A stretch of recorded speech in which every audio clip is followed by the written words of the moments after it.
Так, я в той части начал был говорить амжа, дядя. Это к тому, что вот у нас в словарях везде, допустим, пишут одно, а употребляют другое.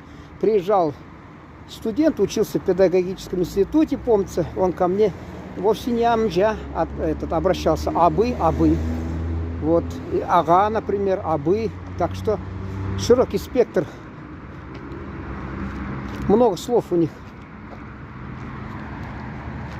У нас амир, повеление, потом амир, повелитель, ну и еще начальник сейчас в турецком языке. Амир — это типа начальник. А она, значит, это мать. Она ватан, естественно, родина. Аналог — материнство. Вот она юрт, тоже родина, естественно.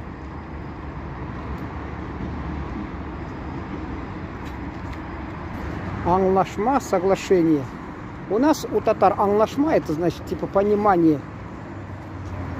У нас соглашение будет килишу, договор. Анна — мать. Ант — клятва. И у татар, и всех почти, у многих тюркских народов это клятва ант.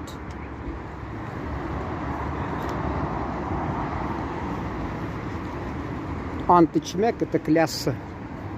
Вот ара. Ара у казахов это шмель.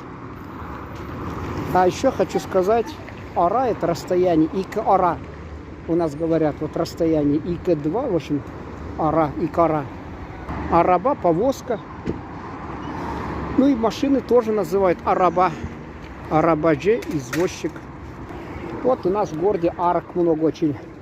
А это наше тюркское исконное слово арка, значит спина. Арка, спина, арка. Вот когда сражались спиной друг к другу, двое стояли, чтобы спину их кто-то не мог ударить там чем поражающим оружием. Поэтому их называли аркадаш, значит товарищи, или как вот друг другу спиной, когда на поле брани. Ну, соответственно, аркадашлык — это дружба.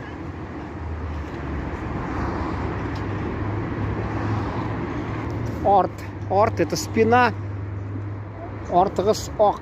Это у вас вся спина белая. Первоапрельская шутка может по-турецки так звучать. Ортгас ак. Орт — это спина.